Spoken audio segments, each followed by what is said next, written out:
Today I'm going to talk about stitch saver cords or barber cords and how we can use them in our knitting. First off, what are they?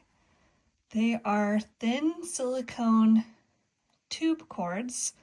They are hollow and they have a multitude of great uses in knitting, but if you just kind of saw them on the shelf, you might not know all the things that you can do with them.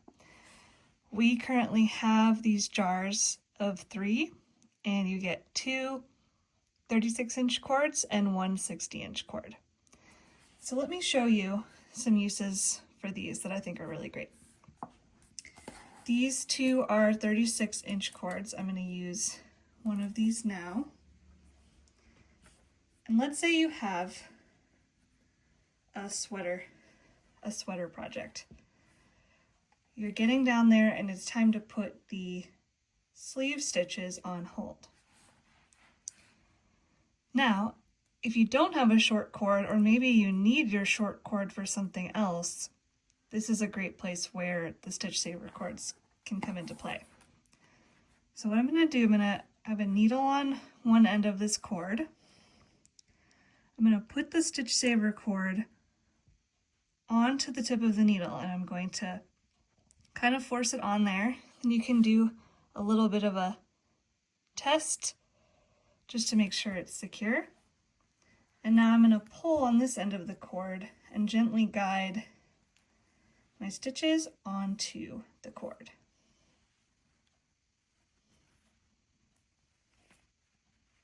You don't want to pull too tight, too forcefully, because you don't want this to come off. But now you can see all of my arm stitches are on the cord. So now I can take it off the needle. I'm just gonna pull, and then these are really flexible and they'll bounce back. So what I'm gonna do is I'm just going to do a little knot here. And now these arm stitches are on hold and they're not taking up any precious cord or any precious needle. So that's one great way, especially for the shorter this 36-inch cord. Another great thing if you're making a sweater is to use the cord for trying on if you're making a top-down sweater. So I've already put my 60-inch cord onto the needle like I just showed. I shoved it on and then I guided it gently through so that now I've got enough length where I can try this on and get a good feel for how it fits. And there's even plenty of length to go. We tried to make this extra long so that you could use it for this purpose. And then when I'm done trying it on, I'm just going to guide these stitches back onto my working needle so that I can continue on with my sweater now that I'm sure that I like how it fits. So it's the same thing. We just want to gently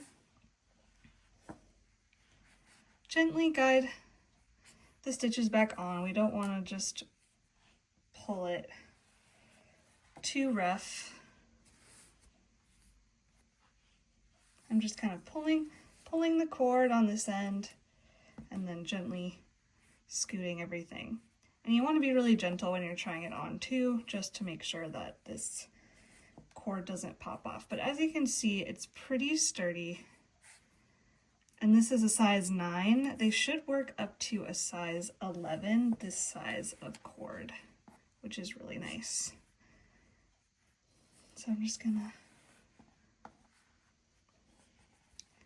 keep pulling until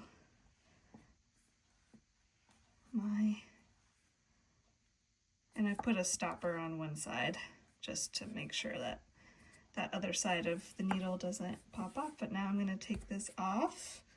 This is the 60-inch cord, and I'm ready to work again on my sweater. The third way that I really like to use these cords is to do live stitch cast-ons, such as the provisional cast-on. It's a really great way to make it easy. I think it's easier than using scrap yarn. to hold those live stitches. So I'm going to make like a tail about 6 inches here. Gonna tie it onto the cord, and then I can start my provisional cast on. So I've got my needle here, and I'm going to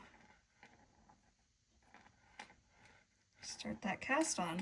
And then once I get to the end of the row, those live stitches will be on the cord. I'll knit the first round, and then like I did earlier, you can kind of tie both ends together.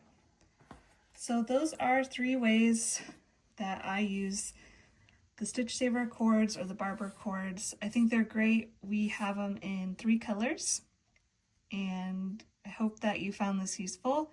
Maybe learned a new way to use these or utilize them in your knitting, and I hope you enjoy.